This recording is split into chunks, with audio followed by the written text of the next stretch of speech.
everyone, welcome and welcome back to our channel RTS News and Updates। मेरा नाम हेमलता और मैं नबीना। So guys, कैसे हैं आप सब लोग? आई होप कि आप सब बहुत ही अच्छे होंगे। तो आज हम लोग जिस पे रिएक्ट करने वाले हैं वो है खान सर के वीडियो पर, which is Modi visit to Russia, Modi Putin meet, SCO 57 floating nuclear plant, India Russia nuclear deal। So guys, video इन तक देखिएगा, अच्छा लगे लाइक कर देना, शेयर कर देना, सब्सक्राइब कर देना हमारे चैनल को। और जहाँ वीडियो की लिंक आपको डिस्क्रिप्शन बॉक्स में मिल जाएगी, वो जगह आप लोग फटाफट चेकआउट कर लो। सो लेट नहीं करते, let's get started. And guys, हमारे और दो रिएक्शन चैनल्स हैं जिसका लिंक आपको डिस्क्रिप्शन बॉक्स में मिल जाएगी, जरूर से आके चेकआउट कर लीजिएगा। Yes, start.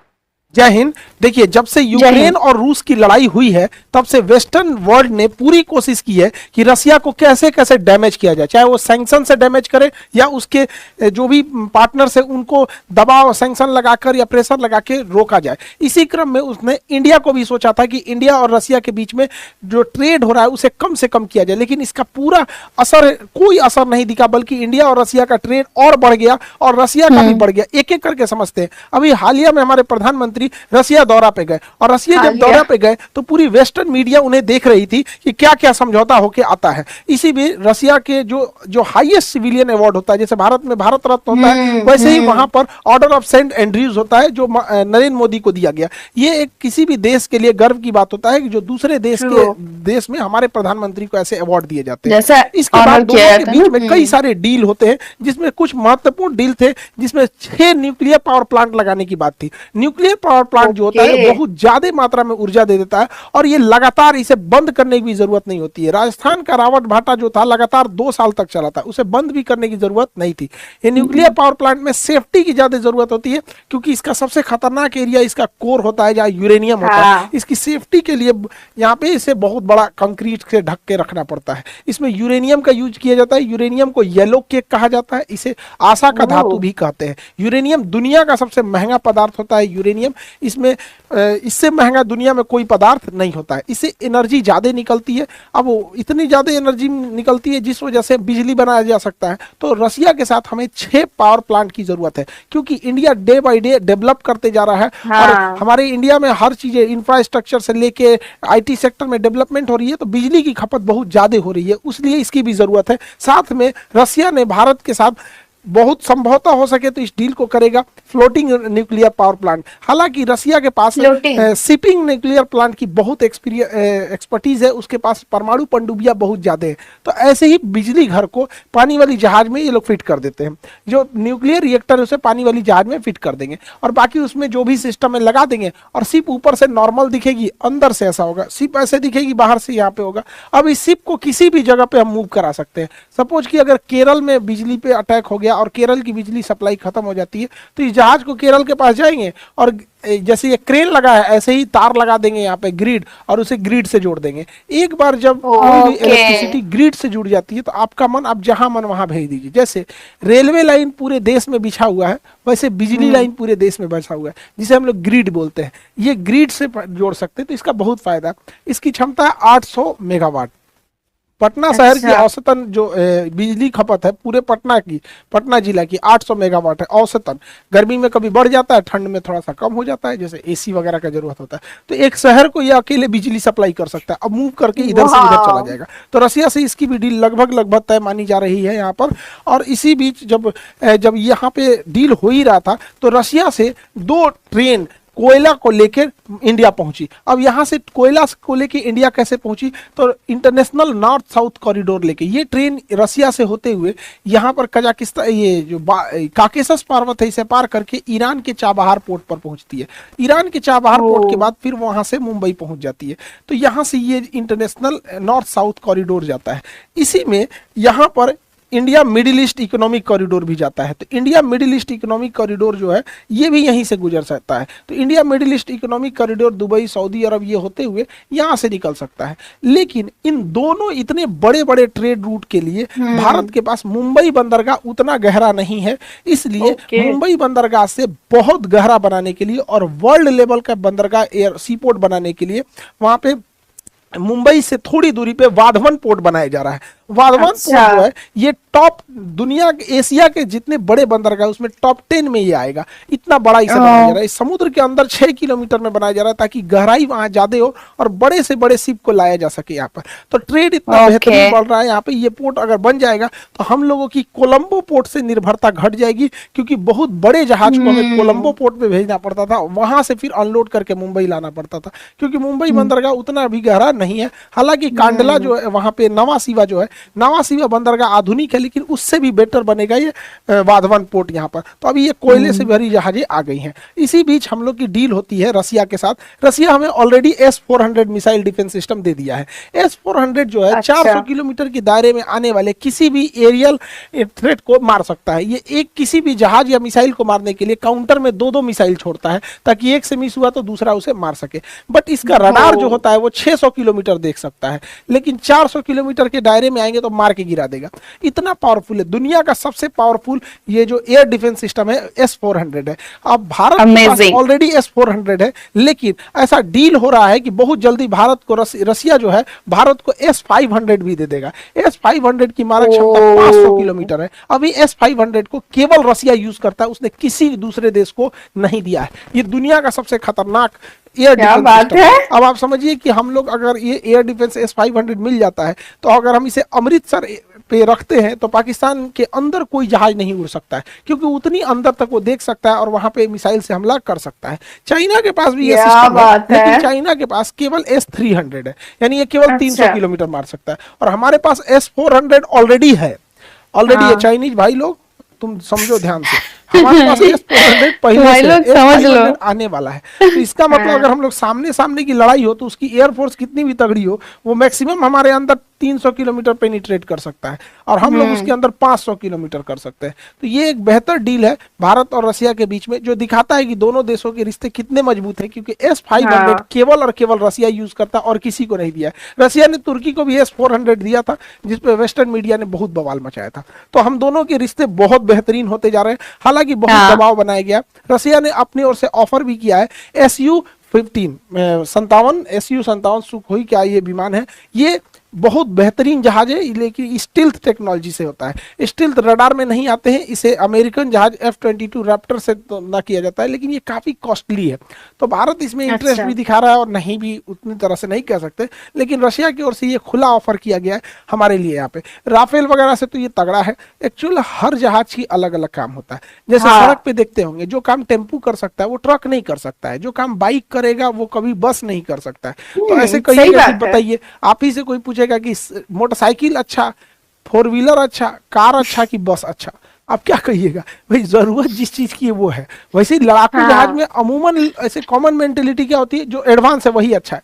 कुछ बम्बर होते हैं जो बम गिराते हैं, कुछ स्ट्राइकर होते हैं जो बम नहीं गिराएंगे, तड़तड़ा के मारेंगे, सो डॉग फाइट के काम में आएंगे। कुछ रिकॉनेसेंस मिशन में आते हैं दूसरे देश में घुस के निगरानी करने में। कुछ दोनों काम कर सकते हैं, मार भी सकते हैं, रिकॉनेसेंस भी कर सकते हैं, बम भी गिरा सकते हैं। मल्टी रोल, सबका अलग अलग काम है। जैसे राफेल एक मल्टी रोल जहाज है, तो सबका अलग अलग होता है। यहाँ पे ये एयर सुपीरियरिटी के लिए है, एकदम स्टील्थ है, स्ट्राइकर जाएगा एकदम कहीं पे भी बम गिरा के आ सकता है, लेकिन ये बड़ा कॉस्टली होता है, इसकी ऑपरेटिंग कॉस्ट भी बहुत ज्यादा होती है। तो देखते हैं कि आगे क्या होगा। बाकी हमारा तो HAL बना रहा है, अभी तक तेजस कंप्लीट नहीं कर पाया, पता नहीं क्या कर रहे हैं लोग। अच्छा भी नहीं लगता है बार बार बोलने में कि तेजस कंप्लीट नहीं हुआ। आज से बन रहा है, सोचा 40 साल से तेजस बन रहा है, अब ये लोग का इंजन पूरी तरह से फाइनलाइज नहीं हुआ। तो ये भी एक दर्शाता है।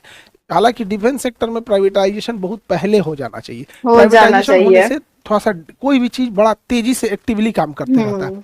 देखिए, इतना दबाव भारत पे बनाया जा रहा था, वेस्ट ने पूरी कोशिश किया दबाव बनाने के, बहुत सारी धमकियां दी गई अमेरिका और भारत यूरोप की ओर से कि भारत को सैंक्शन लगाए जाएंगे। लेकिन अभी हाल ही में UN सिक्योरिटी काउंसिल में रसिया जो है वो इसका अध्यक्ष बना है, उसने भारत का बचाव किया और कहा है कि वेस्ट मीडिया ने भारत पे बहुत ज्यादा दबाव भी बनाने की कोशिश कर रही है। एक्चुअली वेस्टर्न मीडिया का अलग नैरेटिव है, वो अपने हिसाब से सोचता है यहाँ पे। अब सोचिए ईरान के मिलिट्री को उसने आतंकवादी आतंकवादी घोषित कर रखा है। मतलब आतंकवाद का कोई परिभाषा ही नहीं रखा है इस।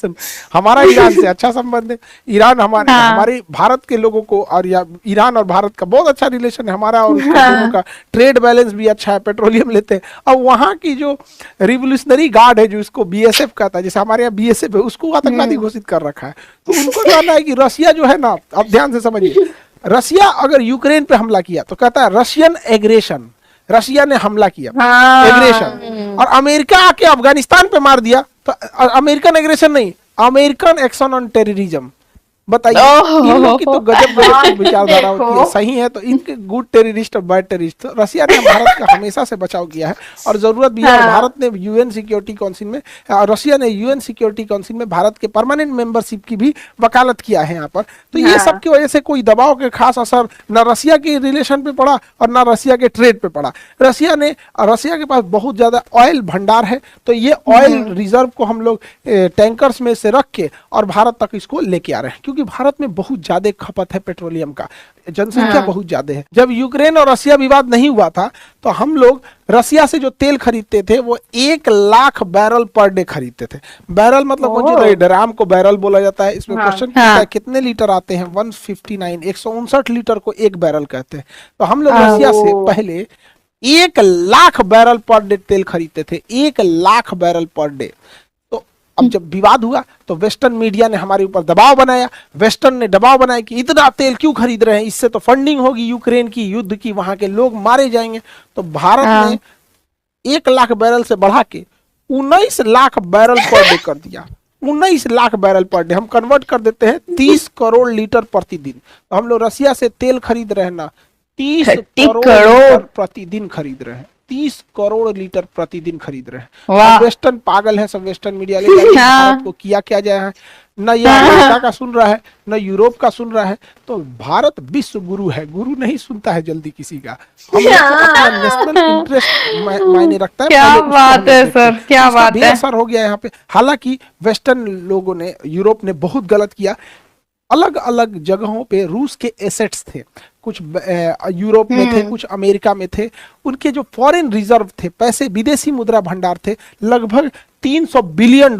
ये $300 बिलियन को यूरोप और अमेरिका ने फ्रीज कर दिया। कहा कि जब युद्ध खत्म होगा तो इस पैसे को निकाल सकते हो। इसी के मद्देनजर रखते हुए भारत ने भी अमेरिका में अपने गोल्ड रिजर्व को वापस लेके आया। यहाँ पर इन पे कभी भरोसा करने लायक नहीं है। एकदम इन लोगों के पास, अंग्रेजों के पास कोई एथिक्स नाम की चीज नहीं होती है। इन्होंने 25 लाख बंगालियों को भूखे मरने दे दिया जब हम गुलाम थे तब। इन्होंने छोटे बच्चे को गोली मारा जलियांवाला बाग में। और इनको अगर खरोच आ जाएगी ना तो दुनिया, पूरी दुनिया खोपड़ी पे उठा लेंगे। इनके पास कोई एथिक्स नहीं होता है, किसी को मार देंगे, किसी से कुछ भी कर देंगे। इन पे कभी भरोसा नहीं करना चाहिए। तो हालांकि इसका बस एक देश ने विरोध किया था, किंग सलमान जो सऊदी अरब के। हालांकि सारे देशों को इसका विरोध जताना चाहिए। इस तरह से कोई किसी का पैसे हड़प लेगा यहाँ पे। हालांकि लाख विरोध के बावजूद रसिया के व्यापार में कमी नहीं आई, क्योंकि रसिया पिछले 4 सालों से, 4 साल नहीं, 2014 से ही रसिया जब क्रीमिया को कब्जा किया था उसी समय से यूक्रेन से लड़ाई के लिए वो पूरी तरह से तैयार हो रहे हैं। इसमें गलती यूक्रेन की भी है।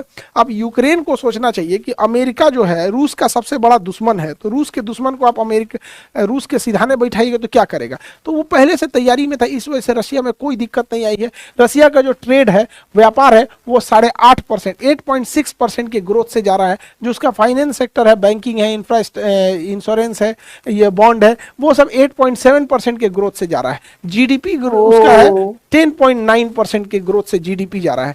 कंस्ट्रक्शन जो कंस्ट्रक्शन, एयरपोर्ट, सीपोर्ट, जो भी रियल इस्टेट के कंस्ट्रक्शन होते हैं 6.6% के ग्रोथ से जा रहे हैं। तो इससे ये पता चलता है कि रसिया पर इन सैंक्शंस का कोई खास असर नहीं पड़ा और ना ही भारत और रसिया के रिलेशन के बीच में कोई भी इस टाइप का असर पड़ा है, क्योंकि ये आंकड़े बताते हैं कि उन पे कोई असर नहीं पड़ा है। आई होप समझे होंगे। अब ओके गाइस, सोचो क्या बॉन्ड है इंडिया और रशिया का। एग्जैक्टली है ना, कि जो एयर डिफेंस सिस्टम सिर्फ रशिया खुद अपने कंट्री के लिए यूज करता है, आज वो इंडिया के साथ शेयर कर रहा है। जो कि वो कोई और कंट्री के साथ वो ये डील नहीं किया है। Right, exactly. सो अमेजिंग, ये जान के कितना अच्छा लगा। आई मीन बॉन्डिंग देखो हमारी है ना, कि मतलब रशिया मतलब इंडिया से ये अपना एयर डिफेंस सिस्टम जो है शेयर करना चाहते हैं, है ना, मतलब जो किसी को भी नहीं दिया गया, मतलब नहीं दिए, है ना। सो मतलब ये एक बहुत अच्छी चीज है, हमारे बॉन्डिंग को भी दिखाते हैं कि हमारा रिलेशन बहुत अच्छा है रशिया के साथ, कोई भी प्रॉब्लम नहीं हुआ है। और ये वेस्ट वर्ल्ड को भी दिखाना होता है कि मतलब हाँ कि मतलब तुम जो भी कर लो, सैंक्शन दे दो, ये कर लो वो कर लो, दोनों के ऊपर ही, रशिया और इंडिया के ऊपर हमारा फ्रेंडशिप हमेशा रहेगा ही, है ना। एग्जैक्टली।